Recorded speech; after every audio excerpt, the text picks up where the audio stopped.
Bismillahirrahmanirrahim. Alhamdulillahirabbil alamin. Allahumma shalli ala Muhammad wa ala ali Muhammad. Amma ba'du. Yang kami hormati seluruh warga Muhammadiyah yang ada di Kecamatan Karangpilang, ranting, cabang, ortum, majelis, Bapak Ibu guru seluruhnya, terutama yang kami hormati Bapak Profesor Dr. Thohir Lut, Profesor Dr. Haji Thohir Lut MA. Ini rumahnya cukup jauh, tolong nanti teman-teman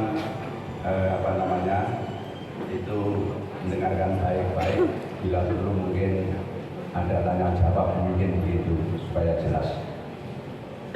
Bapak Ibu, saya berkeinginan, saya sebagai cabang Muhammadiyah Karangpilang, supaya memperkuat Muhammadiyah dalam rangka mewujudkan yaitu kader Muhammadiyah yang berkualitas.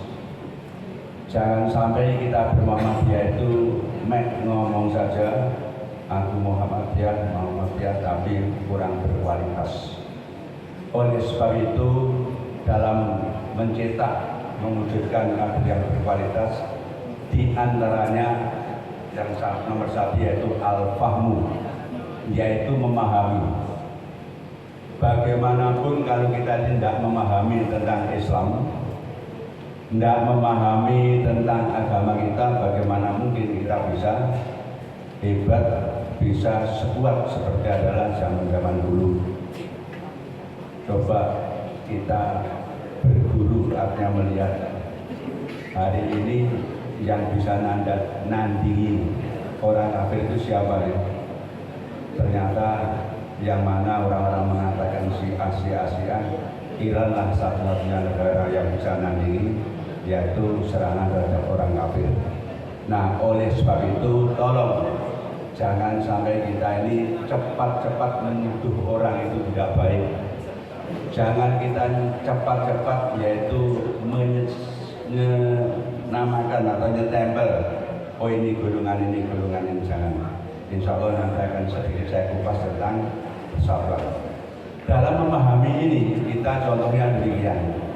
Ada orang bilang, kullu syai'in halikun ilal wajah. Segala sesuatu itu rusak kecuali Allah. Akhirnya dipelintir. Ya kalau yang ngomong itu orang bodoh, tidak apa-apa, itu orang pinter, profesor, dokter.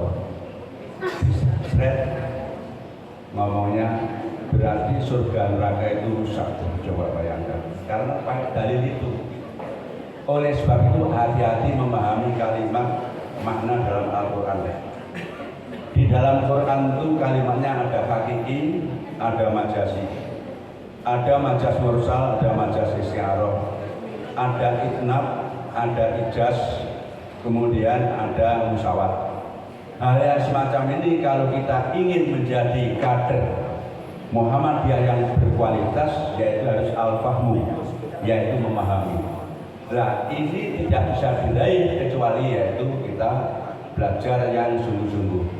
Di Muhammadiyah sembarang lengkap, katakanlah maaf, kedokteran banyak, teknik banyak, kemudian kimia dan sebagainya banyak. Tapi mohon maaf, Prof, kayaknya yang katakanlah mendalami agama secara khusus kita kuning di Surabaya ini khususnya belum ada.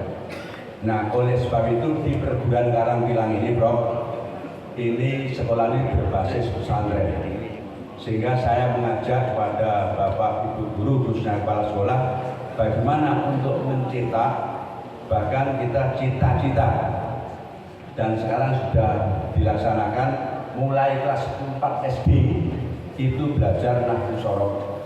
Nanti targetnya sampai SMP tamat sudah kurang lebih 6 tahun, 4, 5, 6, tambah SMP 6 tahun, insya Allah sudah bisa membaca kitab tafsir Jalalain atau Ibnu Abbas.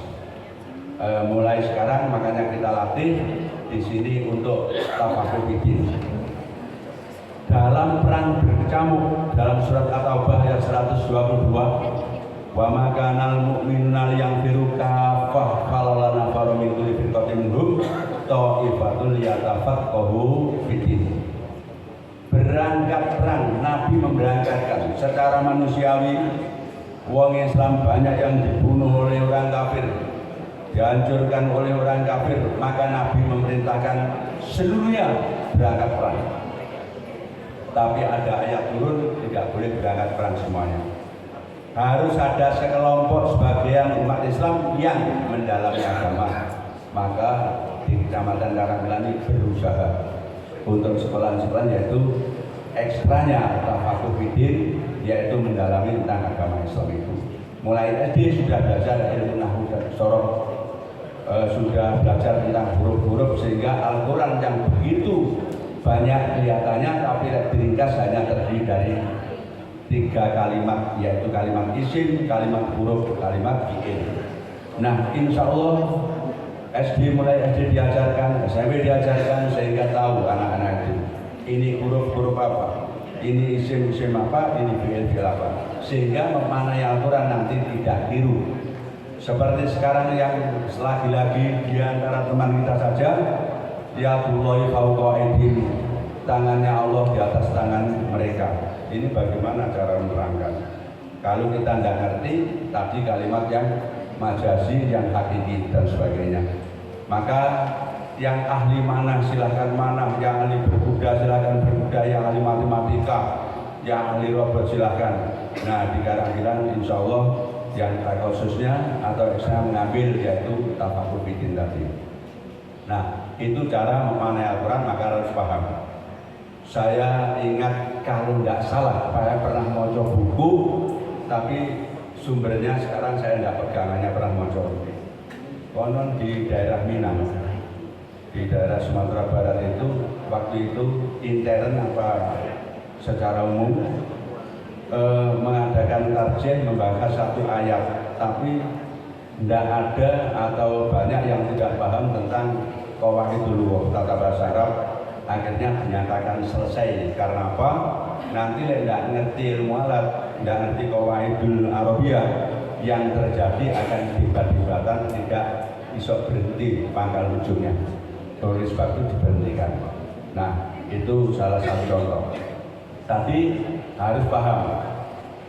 Sebab tidak paham nanti so lain. Ini aja coba di negara kita ini tiap tahun puasa beda, tiap tahun riyoyone gak bareng. Mestinya podo Islami, podo nabine, podo kitabe, podo Tuhane. Berbedalah oke, tapi jangan sampai menimbulkan satu permusuhan. Sehingga bareng saya tidak mau, jangan. Harus jatuh bagaimana supaya menyatu. Makanya alhamdulillah dari Muhammadiyah sekarang sudah pakai yaitu tanggal secara global ya, internasional. Insya Allah tidak ada perbedaan dengan yang Timur Tengah. Itu harus paham. Yang kedua yaitu harus berjamaah. Wong Islam ini harus kumpul jadi satu. Bapak Ibu, kalau ada orang sholat sendirian, kita baru datang, langsung aja kita makmum berjamaah. Kalau memang diperkirakan dia katalah sholatnya sholat fardu. Siapakah yang imami itu? Gampang ngomong apakah NU, apakah Muhammadiyah, apa ini? Wis tidak tahu. Kode Islami sudah berjamaah. Nah, di dalam semuanya berjamaah. Jangan sampai tidak berjamaah. Umpamanya lagi begini. Pantaskah kita sebagai kader Muhammadiyah nyekolahkan anak cucu kita tapi tidak di Muhammadiyah? Pantaskah kita sebagai kader Muhammadiyah kita tidak mendukung satu usaha dari Muhammadiyah? Oleh sebab itu ngomong gampang tapi praktek itu sulit. Oleh sebab itu ayo kita belajar dewasa mempraktekkan diri. Siapa yang memperjuangkan Islam, siapa yang memperjuangkan Muhammadiyah kalau tidak anggota Muhammadiyah itu sendiri? Kalau berbicara kekurangan, kekeliruan, kesalahan sejak zaman dulu, apalagi sekarang. Zaman sahabat pun Nabi masih hidup itu ada perbedaan. Apalagi yaitu sekarang. Oleh sebab itu ayo muslimun, mari kita tetap dengan yang baik. jangan sampai menimbulkan yaitu perpecahan khususnya yaitu di Muhammadiyah ini. Benar-benar hidup rukun sehingga bisa maju, bisa katalah mencapai kemajuan yang luar biasa. Monggo, Tuhan, oke, langsung aja.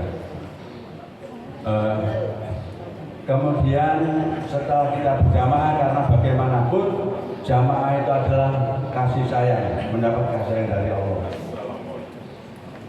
Kalau kita bisa, itu akan mendapatkan siksa. Monggo, benar. Nah, yang terakhir yaitu masalah ukhuwah. Ayolah muslimun, Bapak Ibu perlu diketahui, wong Islam ini wajib bersatu. Kenapa di Indonesia ini dari Sabang sampai Merauke bersatu? Sebab kalau dilihat dari petanya, tidak untuk kemungkinan Sumatera punya presiden sendiri, tidak untuk kemungkinan Kalimantan punya presiden sendiri, Jawa juga begitu. Nah, inilah pemikiran-pemikiran orang-orang yang ingin yaitu menguasai satu kekuasaan, karena kekuasaan itu dianggap memang. Oleh sebab itu tiada lain bersatunya dari Sabang sampai Merauke, ya ini diikat oleh kalimat la ilaha illallah. Apalagi Sabang sampai Merauke, bahkan sampai Palestina pun, sampai dunia pun kita tetap menyatu karena diikat oleh kalimat la ilaha illallah. Oleh sebab itu jangan sampai yaitu diantara khususnya Muhammadiyah ini saling mencari kekurangan, saling membuli antara satu dengan yang lain. Nah, mencari kekurangan, mencari kesalahan, ojo. Ayo kita mikul dur mendem jeruk. Tidak ada orang yang tidak salah, tidak ada orang yang tidak keliru. Tadi saya katakan zaman Nabi pun perbedaan sahabat wajar. La yusalliyana hadil asro illa bi Bani Quraidah. Tidak boleh sholat asar kecuali Bani Quraidah. Ternyata itu Nabi masih hidup. Separuh sholat di jalan, separuh sholat di Bani Quraidah. Itu zaman Nabi masih hidup.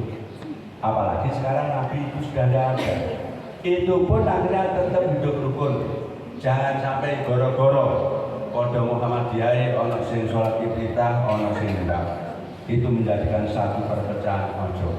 Nek pengen paham, pengen ngerti, ayo dikaji, duduk yang bareng, memahami yang bagus sehingga benar-benar Muhammadiyah itu menjadi satu kekuatan organisasi yang kuat, yang luar biasa. Inilah namanya kader yang berkualitas. Apalagi sesama Muhammadiyah kita ini pada golongan lain Islam, itu aja disuruh rukun antara NU, Muhammadiyah, LD, Salafi dan sebagainya. Apalagi pada Muhammadiyah. Jangankan pada Islami kita ini dengan non-Muslim pun disuruh yaitu hidup rukun.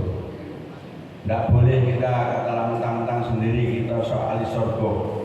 Karena apa? Orang kafir belum tentu dia nantinya tidak lebih baik mereka daripada dibanding kita. Karena apa? Dia begitu masuk Islam, mendalami Islam yang luar biasa. Sedangkan yang Islam sejak kecil rumongso aman, rumongso nikmat, di zona yang aman akhirnya hanya begitu saja. Oleh sebab itu, ayo kita rukun, jangan sampai tidak rukun. Lihat Al-Quran surat Ali Imran ayat 1516. Di sana ada kalimat begini. Akafartum ba'da imanikum. Apakah Anda kafir sesudah Islam? Itu wong Islam buktine sholat, zakat, saum masuk neraka. Karo malaikat disindir seret. Akafartum ba'da imanikum. Hamzahnya ini istifham li taubih. Artinya kalimat tanya tapi tidak butuh jawaban.